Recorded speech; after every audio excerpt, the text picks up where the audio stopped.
산소탈에 대해 알아보도록 합니다. 산소탈 관련 자료를 수년 전부터 여러 경로를 통해 소개한 바 있어요. 오늘 제가 말씀드릴 내용보다 좀 더 자세하게 알고 싶으신 분들이 계시다면 제가 운영하는 자료실에서 확인하시면 될 것 같아요. 산소탈은 누구에 의해서 발생하는 것이고 무슨 원인으로 발생하는지에 대해 자세하게 올려놓은 여러 게시물들이 있습니다. 오늘도 그런 내용이지만 혹시 오늘 설명 중에 빠질 수도 있어요. 그런 부분 참고하시면 될 것 같아요. 우선에 산소탈은 보여지는 사진의 현상과 같은 거예요.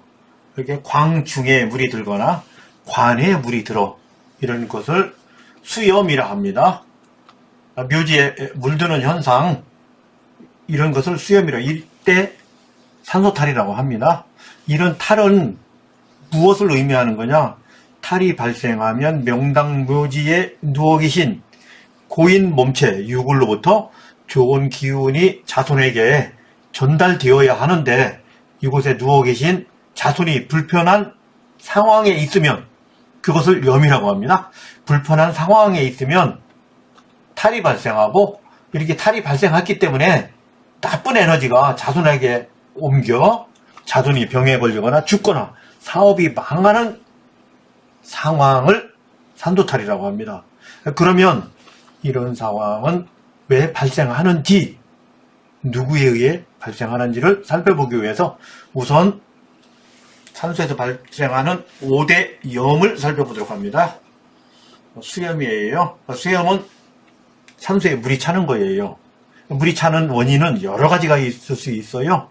그렇지만 수맥에 의해서 물이 찬다 이런 허무맹랑한 썰은 여러분들이 무시하셔야지 되는데 아직도 수맥 장사꾼들에 의해 논란하고 있는 현실이 매우 안타까워요. 우리나라 평균 매장 깊이는 1.5m입니다. 이곳으로부터 이곳까지의 매장 깊이는 1.5m.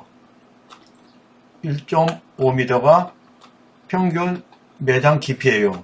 그러나 수맥이 1.5m를 수맥이라고 하는 바보가 있을까요? 그러나 수맥 장사들은 수맥이라고 합니다. 그걸 속는 묘주들이 바보죠.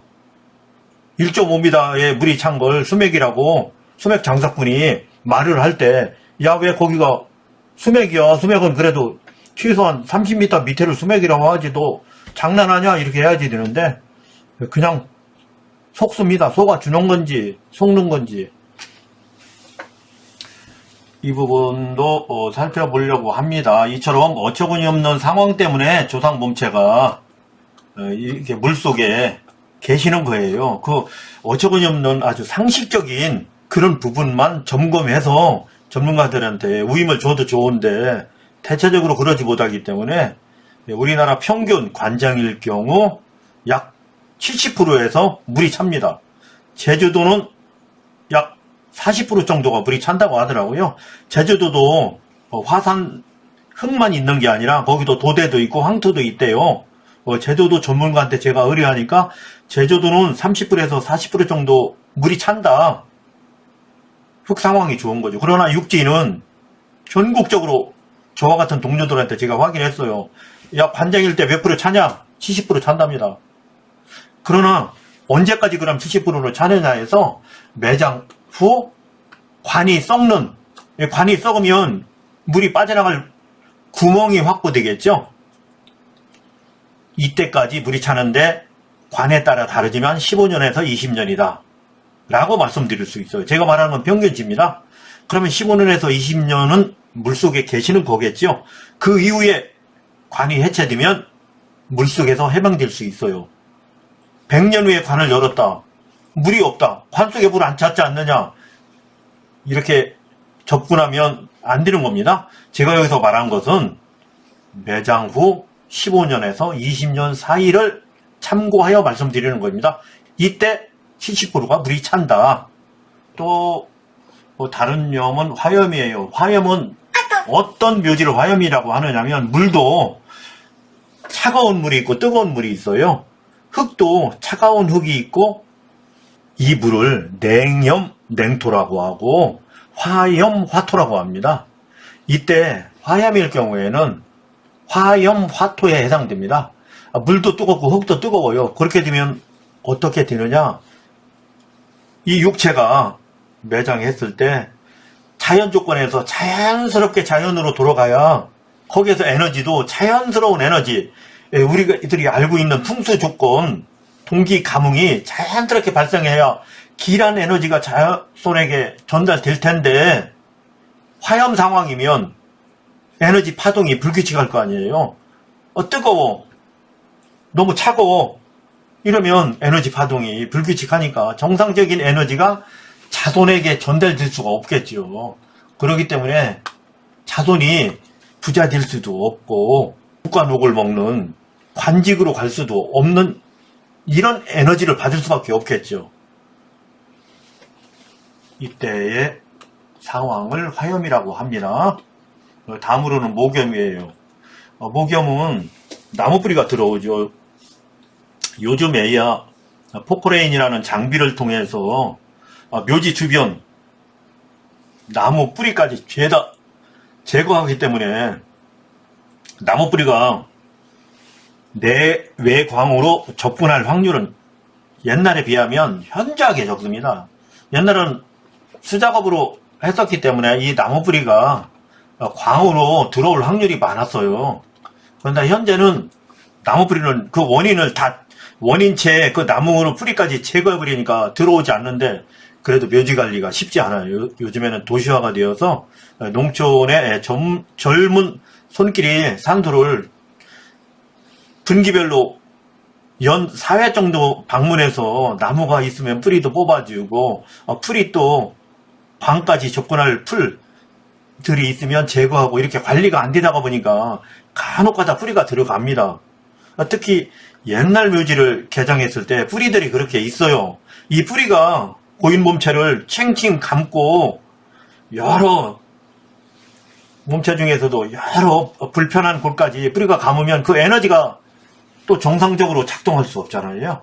그렇기 때문에 자손한테 전달되는 그 기운이, 그 파동이 정상치 않다. 그럼 어떻게 되는 거예요? 길한 기운이 없기 때문에 흉한 작용력이 생겨날 수 있다. 그래서 또 묘지탈이라고 하는 거예요. 다음으로는 충염. 충염도 있어요. 충염은 어떤 상황에 발생하느냐 하면 관 컨트롤을 못할 때 충염이 발생합니다. 관 컨트롤을 그럼 어떻게 해야 되느냐, 어느 시점에 누가 해야 되느냐 해서 장래 지도사의 범주입니다. 관 컨트롤이. 예전에는 관 컨트롤을 장의사가 했어요. 장의사는 어떤 업무를 했느냐면 염도하고, 염하기 때문에 입관하죠. 관 속에 고인을 모신다고요. 그렇게 해서 묘지도 만들고 또 장의사가 풍수역할까지 해서 지관도 하고 이렇게 당신이 다 하다가 보니까 산소가 쓰여질 그 입지 조건에서 어떻게 보시는 게 좋으냐, 관장이면은 어떻게 하는 게 좋으냐를 그 장의사 시절에는 그 경험 많은 분들이 다 알았어요. 지금은 확실히 분업시켜서 각각마다 전문가라는 거예요. 장례 지도사도 전문가, 묘지사도 전문가, 풍수사도 전문가, 이렇게 하다 보니까 전문성은 없고 전문성 없는 전문가만 생겨난 거예요. 이렇게 전문가들, 이렇게 3자 전문가. 전문성은 없어요. 장례 지도사는 서비스업자입니다. 서비스업자는 어떤 역할을 해야 돼요? 상주 비율을 맞추지 않을 수 없어요. 죽은 자 중심의 장례를 할 필요가 없어요. 그렇게 되면 어떻게 돼요? 관속 상황은 살필 필요가 없어요. 상주 비율만 맞추면 장례 지도자, 칭찬받는 장례 지도자가 되는 겁니다. 그렇게 하면서도 관까지 살펴 충염이 발생하지 않도록 한다면 참 좋겠죠. 그러나 그건 우리의 기대일 뿐이고 현실 조건은 달라요. 그럴 필요가 없기 때문에 그렇게 구조가 되어 있는 것이 현재 장례 구조이기 때문에 충염이 발생할 수 있어요. 관 속에 벌레가 잔뜩 꼬일 수 있어요. 그러면 왜 꼬이느냐?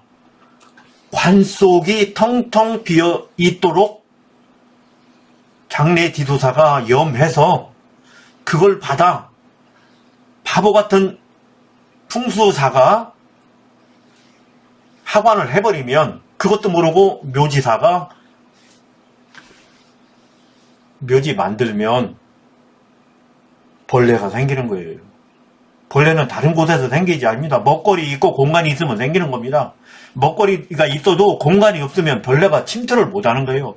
가끔 뱀이나 들쥐 아니면 다람쥐 이런 애들이 침투한다고 하더라도 고인 몸체까지 접근해서 훼손하는 경우는 극히 일부고 대다수의 충염은 관속이 비어있을 때 생겨나는 거다. 그럼 누구 책임이냐? 장례지도사, 묘지사, 풍수지리사 중에서 총괄 대장은 풍수사예요. 이 친구 풍수사. 풍수사가 총괄 지휘권을 가지고 묘지를 만들었기 때문에 풍수사의 책임이에요. 나라를 운영할 때 무엇인가 잘못되었어. 그렇게 되면 대통령이 책임지는 것처럼, 아니면 도를 운영하는 과정에 어떤 도에서 무슨 사건 사고가 발생해서 그럼 도지사가 책임지죠. 시장 군수가 책임지고 회사 사장이 책임지고 뭐 이런 것처럼 풍수사가 우리나라는 권한이 있었기 때문에 풍수사의 책임인 거예요. 다음은 풍염입니다. 풍염은 대체적으로 바람이 내광까지 가는 경우도 있어요. 아니면 외광까지 도달하는 경우도 있고, 아니면 묘지를 훼손시키는 경우도 있어요. 이런 해당지는 대체적으로 고상봉 일대 사면바람이 묘지를 계속 때리는 경우도 있고, 삼면바람이 계속 때려서 풍염이 발생할 수도 있어요. 이렇게 되면 잔디도 살지 못할 뿐더러 그 속에 누워 계신 고인에게도 이 바람의 영향으로 좋은 기운이, 좋은 파동이 전달될 수 없죠. 이렇게 해서 풍염이 발생되는 거예요. 이런 5대0을 대체적으로 산소탈이라고 하는 겁니다. 산소탈 범죄. 그런데 이런 산소탈이 알고 보면 다 막을 수 있는 거예요. 다 최소화할 수 있는 겁니다. 이 책임이 누구한테 있느냐? 우리나라는 1000년 이상 풍수지리사한테 이 책임을 줬어요. 묘지를 건설한다. 입지를 잡아서 묘지를 건설한다 하면 풍수사한테 그 막강한 권한을 줬다고요. 그럼 묘지 전문가들은 오늘날까지 어떤 역할을 하느냐? 그저 풍수사 지휘와의 일꾼이에요. 일꾼 역할을 한다고요. 지금이나 옛날에는 똑같이 묘지 만드는 사람들은 그냥 일꾼이에요. 지금 장례지도사가 여기 있다고 해보고, 그 다음에 풍수사, 그 다음에 묘지사가 있어요. 묘지사가 최종적으로 묘지를 만들죠. 이 묘지사는 지금도 일꾼이에요. 왜 일꾼이냐? 풍수사가 오다를 주고 장례사가 오다를 준다고요. 이 오다 받아서 그냥 일만 하는 일꾼이에요. 자기들은 이래라 저래라 할 권한이 없어요. 묘지사한테. 그러니까 묘지사한테 권한도 없는 묘지사한테 니들이 묘지 잘못 만들어서 이런 묘지탈이 발생했잖아. 물 고이고 바람 들고 나무뿌리 들고 니들 탓이야. 이렇게 할 수가 없어요. 묘지하는 사람들은. 그저 일꾼이고 잡부였었기 때문에.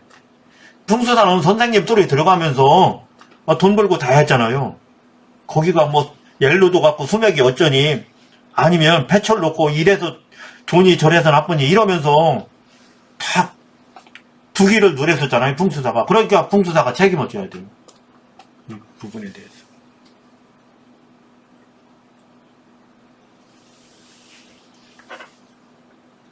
이렇게 풍수사들이 입지를 선정할 때부터 개입하고 주도권을 풍수사들이 갖는다고요. 그런 권한을 풍수사들한테 1000년 이상 우리 국민이 주었고, 지금도 2024년 현재까지도 풍수사가 대장입니다. 아무리 현대화된 묘주 상주라도 풍수사를 그렇게 인정합니다. 묘지 전문가가 50년 경험자야. 풍수사가 1년 배웠어. 어디서? 실무는 하나도 모르고 그냥 학교든지 어디서 배웠어. 이론만. 그러더라도 풍수사를 선생으로 쳐요. 50년 한 이 완벽한 전문가, 묘지 전문가, 평생 묘지만 했어. 이 사람은 일꾼인 거예요. 그렇게 풍수사 인정해줬다고요. 묘지가 만드는 과정까지의 책임이 거기에 있어요. 그런데 무당이 검증을 합니다. 이 풍수 묘지 장례는 현장인 거예요. 현장. 이거 이론이 아니고 현장입니다. 이론 체계와 현장 체계는 좀 달라요. 또 영 체계는 조금 다르죠. 여기까지 이론 체계든 현장 체계든 완벽하게 했다고 쳐. 그럼 무당이 다시 한번 검증을 합니다. 왜?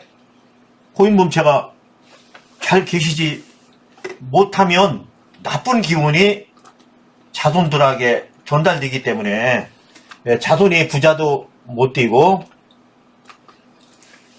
사업이 망하거나 시름시름 앓다가 암 걸려서 죽고 이래서 죽고 저래서 죽으니 무당이 영으로 검증을 합니다.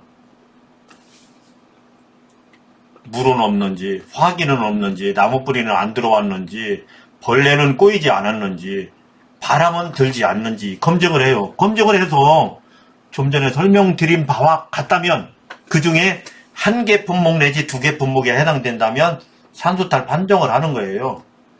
이 산수탈 판정은 무당이 판정하지만 이 판정은 누구가 잘못한 걸 판정한 거예요. 결국은 풍수사가 잘못한 걸 무당이 판정한 거예요. 이게 정상적인 파묘크레미입니다. 이 파묘크레미 정상적으로 무당이 판정해서 파묘크레미 발생하는 거예요.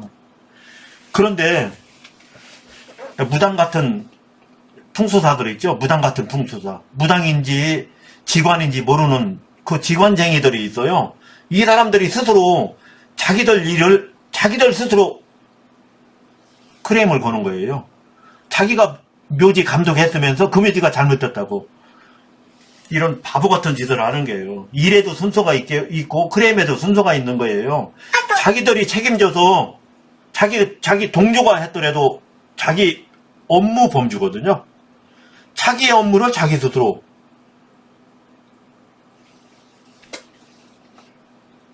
파묘 크레임을 걸고 산도탈이라면서 이장해야 된다. 그래서 상주 묘지를 또 속이고 특히 말도 안 되는 수맥 타령하면서 상주를 겁박게 해서 또 이장한다고. 장사꾼이죠. 묘주 상주들은 그 장사꾼들에게 어제도 노란하고 오늘도 노란하고 내일도 노란합니다. 이런 상황이 오늘날 대한민국의 현실이에요. 이런 크레임은 자연조건에서 있을 수 있어요. 그렇지만 줄일 수도 있어요. 아니면 제거할 수도 있어요. 모두가 풍수사의 잘못인데 자기들이 스스로 파묘 크레임이 나오도록 묘지를 만드는 그 잘못은 뉘우치지 않고 또 그 현장에 가서 물 찼네 나무뿌리 들어왔네 하면서 무당이 하는 짓을 직관도 한다. 그때 엉뚱하게 엘로도 들고 소맥 타령까지 한다. 그걸 믿어주는 바보 상주 묘주들이 한심스러워요. 그래서 제가 미안하지만 이렇게 했어요. 엘로드로 소맥 장사 하시는 분들 이 자료 제발 보지 마세요. 정직하게 직원 업무 하시는 분들이 인정받는 사회가 되었으면 좋겠어요. 크레임이 안 걸릴 수는 없지만 줄일 수 있는 크레임이 뭔지는 이해하는 그 정도 꼭 엉뚱한 보이지도 않고 있지도 않고 존재하지도 않는 수맥을 들먹이며 상주나 묘지를 겁박하는 이런 직관보다 크레임이 발생하지 않도록 좋은 에너지가 길한 에너지가 상주한테 연결되어 상주 묘주가 안정되게 생활하고 노력 여하에 따라 부자도 되거나 아니면 권력도 누릴 수 있는 이런 정직한 직업인들이 인정받는 사회가 되었으면 좋겠어요. 그런 풍수사들이 인정받는 사회가 되었으면 좋겠어요. 이런 부분 간단하게 설명드렸고요. 시작할 때 말씀드렸던 것처럼 이런 각종 5대염이나 6대염들이 있어요. 이런 염은 왜 발생하고 어떻게 주의하는지에 대해서 자세하게 알고 싶다면 저의 자료실에 관련 자료 여러 개를 게재한 바 있기 때문에 그곳에서 보시면 될 것 같아요. 오늘 소개를 정리하자면 이런 거예요. 산소탈은 발생할 수 있어. 자연조건에서. 그러나 줄일 수도 있고 제거할 수도 있어. 그 책임이 풍수사에 있어. 우리나라는 그런 나라야. 다른 나라는 다를지라도 대한민국은 그런 나라니까 그런 권한을 갖고 어제도 오늘도 내일도 그렇게 하고 있으니까 그분이 책임져야 한다. 그런 산소탈 발생 지관은 경계하는 것이 좋겠다. 이런 취지로 말씀드렸어요.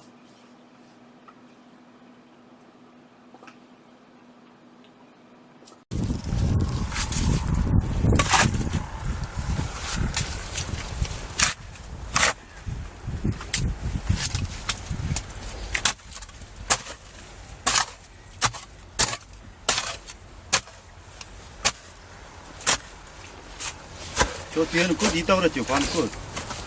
네.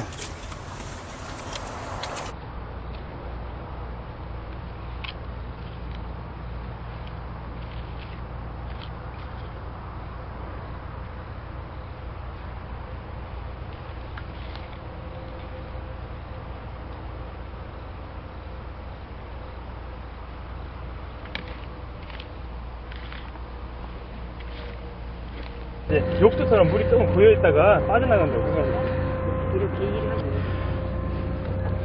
뭐 연수에 상관없이 고이면 이제 이탈이 덜 된 경우도 많고요.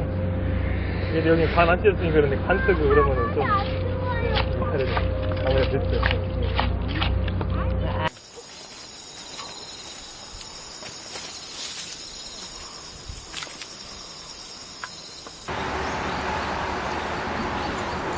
이해할 수 없어요. 그 전지광은 내가 애끼는 건데.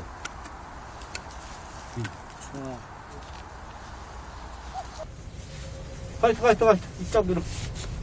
이쪽 끈을 하나 더 줘야지요. 일리 끈을 하나 더 줘요.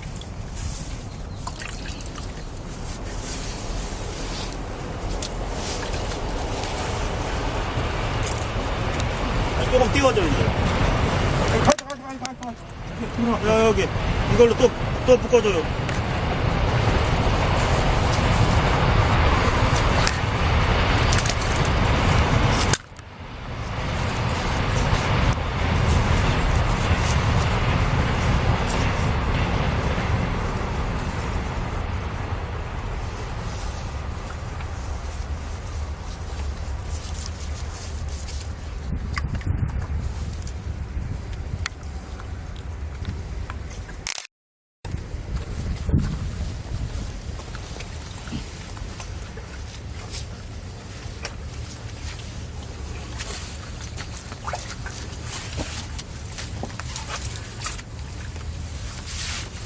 이거 소창을 펴가지고,